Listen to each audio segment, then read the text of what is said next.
নমস্কার বন্ধুরা, তোমাদেরকে এডুকেয়ারিং এ অনেক অনেক স্বাগত জানাচ্ছি। আজকে আমি তোমাদের সাথে শেয়ার করে নেব স্বাধীনতা দিবসের ভাষণ। সুপ্রভাত সম্মানিত প্রধান শিক্ষক, সহকর্মী শিক্ষকবৃন্দ, প্রিয় ছাত্রছাত্রী ও অভিভাবকগণ, আপনাদের সবাইকে 15ই আগস্ট ভারতের ৭৯তম স্বাধীনতা দিবসের শুভেচ্ছা ও অভিনন্দন জানাই। আজকের দিনটি শুধু একটি তারিখ নয়, এটি এক গৌরবময় ইতিহাস, এক আত্মত্যাগের প্রতীক।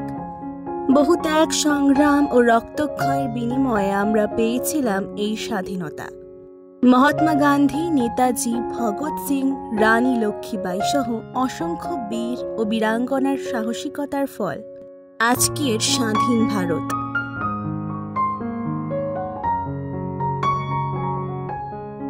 একজন শিক্ষক হিসেবে আমি আজ এই বিশেষ দিনে আমার প্রিয় ছাত্রছাত্রীদের বলতে চাই,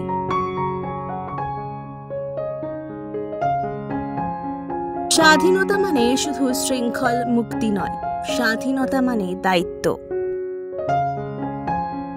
স্বাধীনতা ধরে রাখতে হলে আমাদের প্রতিটি নাগরিকের মধ্যে থাকতে হবে দেশপ্রেম, সততা এবং সমাজের প্রতি দায়িত্ববোধ।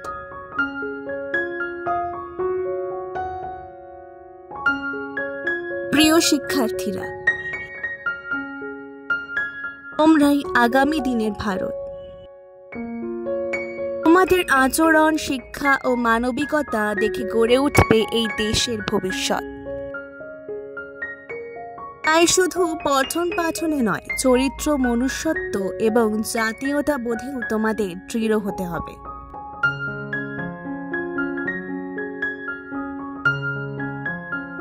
চলো আমরা সবাই মিলে প্রতিজ্ঞা করি,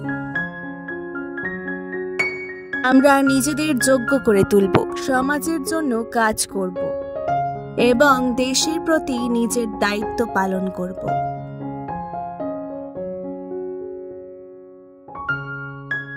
এই দিনে আমি আমার সহকর্মী শিক্ষকগণকেও কৃতজ্ঞতা জানাই, কারণ আপনারা প্রতিদিন জাতি গঠনের পবিত্র কাজে নিয়োজিত।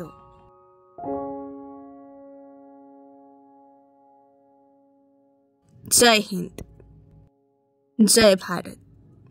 ভিডিওটি ভালো লাগলে অবশ্যই এডুকেয়ারিংকে সাবস্ক্রাইব করে দেবেন। এরকমই নতুন ভিডিওর জন্য অনেক অনেক ধন্যবাদ।